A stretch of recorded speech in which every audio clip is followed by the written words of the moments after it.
پھر تو وہ بھی بدعت ہوئی، محرابیں جو بنائے جاتے ہیں، مینارے بنائے جاتے ہیں، ایون کہ اذانیں دو دی جاتی ہیں، اس کے علاوہ تراویح کی جو باجماعت، پھر تو علماء اس پہ بھی اعتراض کریں گے کہ یہ بھی بدعت ہے۔ اس میں میں نے ایک حصہ تو کلیئر کر دیا ہے کہ یہ محراب والا یہ دین میں کوئی چیز داخل نہیں ہوئی، اسپیکر سے دین میں کیا داخل ہوا ہے؟ کچھ بھی نہیں ہوا۔ ہاں مسجد میں تو اضافہ ہوا ہے نا، کیا جی؟ امام آگے کھڑا ہو رہا ہے، نہیں وہ تو ہوگا نا، وہ تو ہر زمانے میں ہوگا۔ مطلب پہلے آپ دیے روشن کرتے تھے، اب آپ لائٹنگ کرتے ہیں، دین میں تو کوئی فرق نہیں پڑا۔ دین میں فرق پڑا ہے جس چیز سے، وہ آپ کی مثال درست ہے، جمعے کی 2 اذان ہے، یہ ہے دین میں۔ نبی علیہ السلام نے 1 اذان دی ہے۔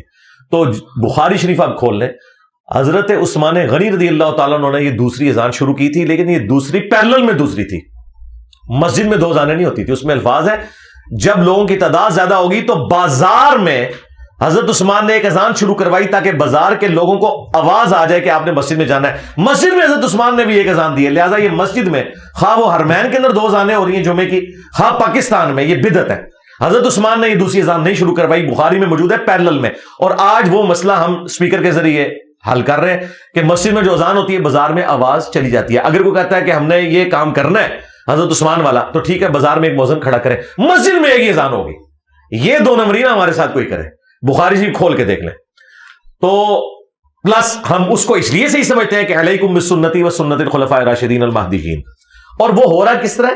جس طرح مکبر ہوا کرتے تھے، اب سپیکر کی وجہ سے مکبر کی ضرورت ہی نہیں رہی ہے۔ تو یہ پیرلل میں اذان تھی، دوسری اذان نہیں تھی۔ تراویح کی جماعت، مجھے بتائیں کیا 3 دن تک بخاری مسلم میں آیا نبی علیہ السلام نے تراویح کی جماعت نہیں کروائی؟ لیکن ریگولر تو نہیں کروائی۔ ایک پہلی چیز، سنت تو اپنی جگہ اثر ہوگی، ریگولر تو آپ نے ہمیشہ پگڑی بھی نہیں باندھی، آپ نے کبھی چادر لی سر پہ؟ ہم تراویح کی جماعت تو کراتے ہیں، میں آپ کو جواب دے رہا ہوں۔ میں آپ کو بتا رہا ہوں، ریگولر تو آپ نے کبھی پگڑی بھی نہیں باندھی، آپ نے ٹوپی بھی پہنی، آپ نے پگڑی بھی پہنی، آپ نے سر پہ چادر بھی لی، سب کچھ۔ ایک بندہ پوری زندگی صرف پگڑی پہنتا ہے، اسے ہم ٹونٹ نہیں کر سکتے۔ کیا نبی علیہ السلام نے پوری زندگی سفید لباس پہنا ہے؟ بخاری مسلم میں آپ نے سرخ لباس آپ کا پسندیدہ تھا، مسلم شریف میں آپ کالے رنگ کا جبہ استعمال فرماتے تھے۔ اسی طریقے سے ابن ماجہ میں آیا کہ سفید لباس پاکیزہ ہے، اپنے مردوں کو بھی اس میں دفناؤ اور مسجد میں بھی سفید لباس پہن کے آؤ۔ ابو داؤد ترمذی میں نبی علیہ السلام نے گرین لباس پہنا، تہمت بھی گرین کلر کی اور اوپر چادر بھی گرین کلر کی۔ لیکن ہمارے تبلیغی جماعت کے لوگ، دعوت اسلامی کے لوگ پوری زندگی سفید لباس پہنتے ہیں۔ پاپا جانی نے سفید کے علاوہ کوئی نہیں۔ ہم نے کبھی ان کو ٹانٹ کیا ہے کہ نبی علیہ السلام نے تو ہمیشہ سفید نہیں پہنا، تو یہ گناہ ہو گیا؟ ہم کہتے ہیں ایک دفعہ بھی پہن لیا سنت ہے، آپ ہمیشہ پہنے۔ اب ادھر بھی آئے، نبی علیہ السلام سے جب 3 دن ثابت ہو گیا کہ آپ نے تراویح کی جماعت کروائی، آپ نے کیا منع کیا کہ جماعت نہیں کروانی؟ نہیں، بلکہ آپ نے یہ کہا کہ مجھے خطرہ ہے کہ تم پہ فرض نہ کر دی جائے، تم گھر میں پڑھو۔ حضرت عمر نے دیکھا کہ نبی علیہ السلام تو دنیا سے چلے گئے، آپ کی خواہش بھی تھی کہ یہ جماعت ہوتی، لیکن آپ کو خطرہ تھا کہ فرض نہ ہو جائے، تو اب تو وہی نازل کوئی نہیں ہونی، تو نبی علیہ السلام کی سنت کو انہوں نے زندہ کیا۔ 3 دن آپ نے پڑھی تھی، آپ نے اس کو 30 دن کیا، لیکن وہ 3 دن تو سنت تھی نا۔ جس طرح سفید لباس آپ نے ہمیشہ نہیں پہنا، لیکن ہم ہمیشہ پہننے والے کو بدعتی نہیں کہتے، ہم کہتے ہیں بھلے ایک دفعہ بھی نبی علیہ السلام نے کوئی عمل کیا ہے۔ آپ کیا نبی علیہ السلام نے پوری زندگی انگوٹھی پہن کے رکھی ہے؟ یہ آپ سارے پیر فقیر لوگ انگوٹھی کو لے کے بیٹھے ہیں، نبی علیہ السلام کی تو انگوٹھی اس کام کے لیے ہے ہی نہیں تھی۔ وہ تو آپ بخاری مسلم میں آتا ہے صحابہ کرام نے کہا کہ یہ جو باہر کے ملک کے حکمران ہیں دوسرے، وہ بغیر مہر کے خط کو ایکسیپٹ نہیں کرتے، تو آپ نے مجبوراً انگوٹھی بنوائی تھی۔ یہاں پیروں کی انگوٹھیاں نہیں اترتی، ہم نے کبھی انہیں ٹانٹ کیا ہے؟ ہم کہتے ہیں ٹھیک ہے، نبی علیہ السلام سے کچھ عرصے کے لیے بھی کوئی چیز پہننا ثابت ہوگی، وہ اپنی اصل میں ثابت ہے۔ تو اس کو سیدنا عمر نے جو کہا نا نعم البدعۃ ہذہ، یہ اچھی بدعت ہے جو میں نے شروع کی۔ تو اب بدعت کی ڈیفینیشن آپ سمجھیں کیا ہے۔ حضرت عمر نے کوئی نیا کام دین میں داخل نہیں کیا، اور اس سے بڑھ کر یہ بتاتے نہیں ہے کہ اسی بخاری کے حدیث میں حضرت عمر نے خود تو جماعت سے نماز ہی نہیں پڑھی، گھر چلے گئے اور جاتے ہوئے انہوں نے کہا کہ اس سے بہتر مرد کی وہ نماز ہے جو آخری پہر میں رات کو اٹھ کے پڑھتا ہے۔ حضرت عمر تو خود تراویح گھر پڑھتے تھے، وہ شروع اس لیے کروائی تھی۔ اچھا یہ بھی جھوٹ ہے کہ جی حضرت عمر نے تراویح کی جماعت شروع کروائی، بالکل جھوٹ ہے۔ بخاری مسلم میں ہے کہ حضرت عمر نے یہ دیکھا کہ لوگ ٹولیوں کی شکل میں جماعت کرواتے ہیں مسجد میں، جماعت کبھی ختم نہیں ہوئی، اے پکا لے لو، اے جھوٹ مار دے گے تواڈے نال۔ نبی علیہ السلام کے دور میں، صحابہ کے دور میں، حضرت ابوبکر کے دور میں، حضرت عمر کے دور میں جماعتیں ہوتی تھی ٹولیوں کی شکل میں۔ حضرت عمر نے ایک امام کے پیچھے انہیں اکٹھا کیا ہے کہ بجائے یہ کہ مختلف جگہ پہ جماعتیں ہو رہی ہوں، تمیم داری کی ڈیوٹی لگائی ابی بن کعب کی۔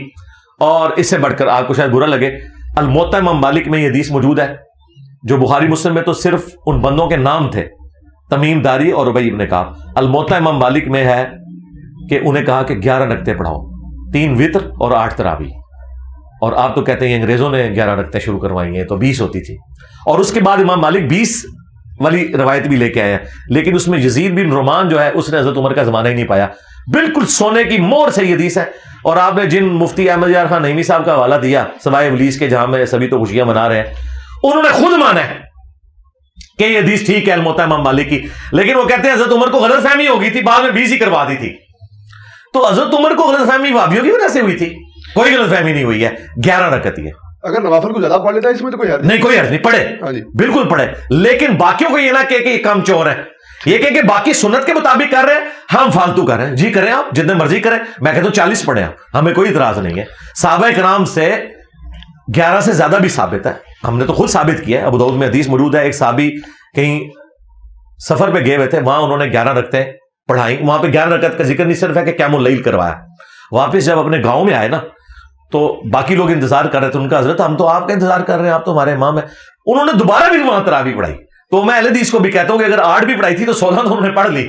ہم زیادہ کو حرام نہیں سمجھتے, تابعین سے ثابت ہے, لیکن ہم یہ کہتے ہیں کہ یہ جو کام چور اور آپ کہتے ہیں یہ تہجد کی نماز تھی, ہے ہی 20 رکعت ہے, اس کے اوپر اجماع ہے, یہ غلط بات ہے.